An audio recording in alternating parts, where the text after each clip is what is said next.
નમસ્કાર મિત્રો, Gujarat weather forecast ની અંદર આપનું સ્વાગત છે. હવે મિત્રો વાત કરીએ આપણા જે હવામાનની, તો અમુક ખેડૂતોનો પ્રશ્ન એવો હતો કે અમારે જે બાજરી તૈયાર થઈ ગઈ છે અને તેની કાપણી હવે શરૂ કરવી છે, તો તમે થોડી હવામાન વિશેની અમને માહિતી આપી દો. તો મિત્રો આપણે જે આજે 6 મે થઈ ગઈ છે, 6 મે થી લઈને આપણે 20 મે સુધી તો જે હવામાન છે તે ચોખ્ખું અને ક્લિયર જોવા મળશે.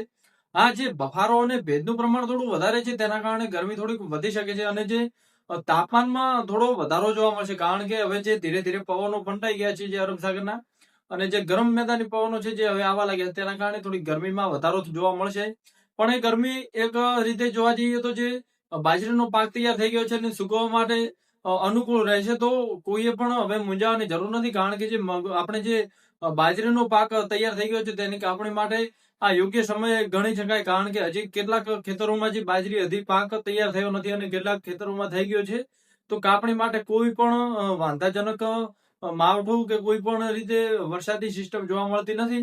પણ આ જે ખેડૂત મિત્રોને હજી પિયત ચાલુ છે, તેમને ખાસ નોંધ લેવી કે જે ફુવારા પિયત આપતા હોય છે, તો દિવસ દરમિયાન જે પવન પકડાઈ જતો હોય છે અને સાંજના સમયે જે વાવોલ જે વંટોળ તરીકે આવતો હોય છે, તો એવો પવન આવવાથી જે બાજરી નીચી ના પડી જાય તેનું થોડી કાળજી રાખવી અને પિયત પણ યોગ્ય સમયે ધીરે ધીરે આપે જવું, જેથી કરીને તમારી બાજરીના પાકને કોઈ નુકસાન ના થાય.